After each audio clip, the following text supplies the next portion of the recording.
Keberhasilan penyebaran Islam di Indonesia yang kali itu masih bernama Nusantara itu tidak bisa lepas dari peran para wali songo yang berdakwah dengan penuh kedamaian, dengan cinta kasih yang berhasil memikat hati rakyat Nusantara sehingga berbondong-bondong dengan sukarela memeluk agama Islam tanpa ada paksaan. Namun di balik semua itu ternyata ada juga seorang perempuan yang besar jasanya terhadap pengislaman masyarakat di Nusantara, yakni Dewi Anarawati. Dia yang berhasil membujuk Prabu Brawijaya V memberikan daerah otonom di Ampel Denta sebagai sekolah pendidikan Islam pertama kali di Nusantara. Kemudian Dewi Anarawati itu menyurati ayahandanya, yakni Raja Campa, untuk mengirimkan seorang guru Islam ke Majapahit. Kemudian Raja Campa mengirimkan kakak ipar Dewi Anarawati yang bernama Syekh Ibrahim Asmarakandi, dan kedua putranya bernama Sayyid Ali Al-Murtado dan Sayyid Rahmat ke Majapahit.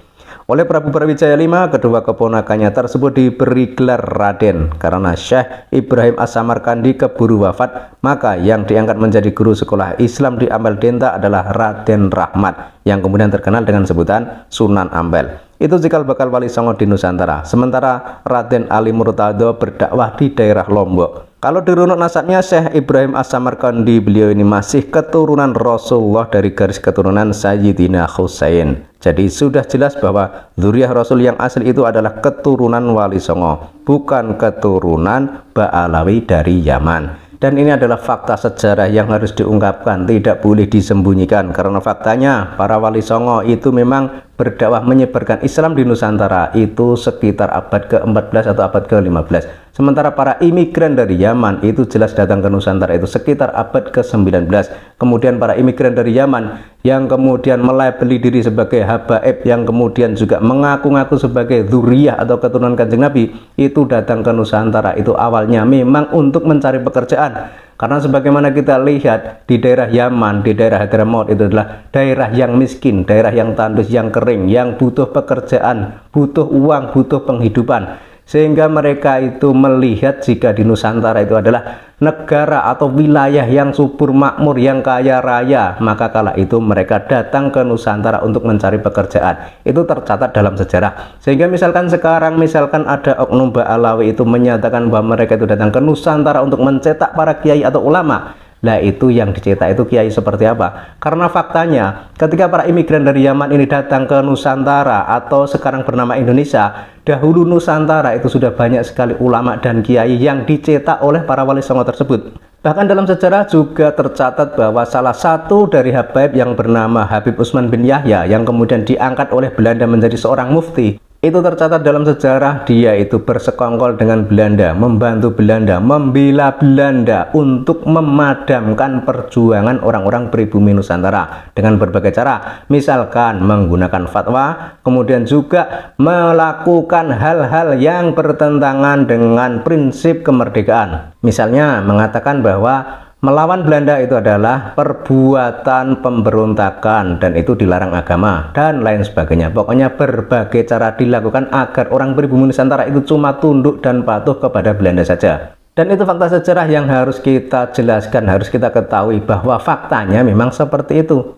Kemudian terkait polemik nasab yang hingga saat ini belum berakhir, itu kan sudah jelas ya bahwa memang nasab Ba'alawi atau para habaib dari Yaman itu memang tidak terkonfirmasi sebagai keturunan Kanjeng Nabi. Dasarnya apa? Dasarnya adalah kajian ilmiah dari Kiai Imaduddin Utsman Al-Bantani maupun berdasar dari para ahli sejarah yang menyatakan bahwa Ubaidillah itu bukanlah anak dari Ahmad Al-Muhajir. Kalau menurut kajian ilmiah Kiai Imaduddin Utsman Al-Bantani itu kan jelas bahwa Ubaidillah itu kan diperkirakan hidup di abad keempat dan dia itu dianggap sebagai anak dari Ahmad bin Isa atau Ahmad Al-Muhajir. Tapi pertanyaannya, di abad keempat itu tidak ada ahli kitab nasab atau sejarawan yang mencatat bahwa Ubaidillah itu adalah anak dari Ahmad bin Isa. Padahal Ahmad bin Isa itu adalah seorang ulama yang tersohor, yang ternama, yang tidak mungkin orang itu sampai tidak tahu kalau dia punya anak bernama Ubaidillah. Tapi faktanya, kenyataannya di abad itu, di abad yang dinyatakan Ubaidillah itu hidup, ternyata tidak ada satupun ahli kitab atau ahli pencatatan sejarah maupun nasab yang menyatakan bahwa Ubaidillah itu adalah anak dari Ahmad bin Isa. Ini kan sebuah kejanggalan yang luar biasa. Kemudian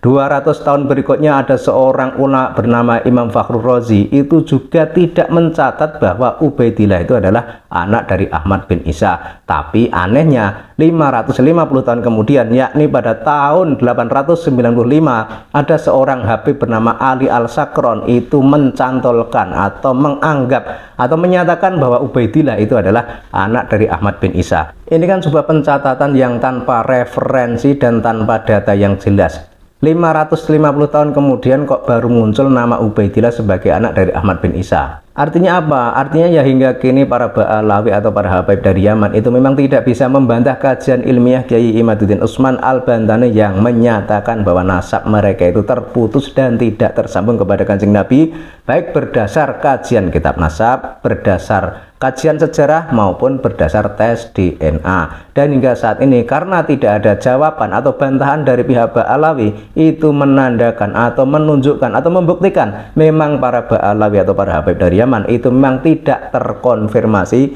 sebagai dzurriyyah atau keturunan Kanjeng Nabi. Kemudian siapa sebenarnya para dzurriyyah Nabi atau keturunan Kanjeng Nabi yang ada di Nusantara ini? Yaitu tentu saja mereka para Wali Songo dan keturunan Wali Songo. Tapi soal polemik nasab ini itu bukanlah perseteruan atau permusuhan antara pihak Wali Songo dengan pihak Ba'alawi, itu bukan. Tapi ini murni untuk mencari kebenaran, menunjukkan kebenaran kepada rakyat Indonesia, terutama rakyat awam. Karena selama ini banyak juga yang terbohongi dengan isu-isu palsu, dengan pengklaiman palsu, dengan menganggap sebagai dzurriyyah Nabi padahal tidak punya bukti kalau dia adalah keturunan Kanjeng Nabi. Kemudian dari pengakuan itu dimanipulasi atau dimanfaatkan untuk tujuan-tujuan tertentu yang menguntungkan pribadi, menguntungkan kelompok, bahkan juga tidak jarang itu justru malah mempermalukan nama Kanjeng Nabi. Ini kan sangat disayangkan. Maka dengan adanya fenomena seperti ini, harusnya kita itu rakyat Indonesia itu bersuara menyatakan kebenaran tersebut. Jadi sekali lagi, ini persoalan nasab Ba'alawi itu bukanlah perseteruan atau permusuhan antara pihak Ba'alawi dengan Wali Songo, itu bukan, tapi murni untuk menegakkan kebenaran. Karena kita semua itu cinta, hormat, sayang, dan sangat menghargai Kanjeng Nabi. Karena Kanjeng Nabi itu adalah cahaya semesta ini. Kanjeng Nabi itu adalah pemimpin umat Islam di dunia ini. Makanya siapapun pasti tidak akan rela jika ada oknum atau orang yang mengatasnamakan Kanjeng Nabi tapi cuma untuk kepentingan pribadi atau untuk kepentingan kelompok, apalagi justru malah menjatuhkan nama baik Kanjeng Nabi. Itu kan semua orang pasti tidak suka seperti itu.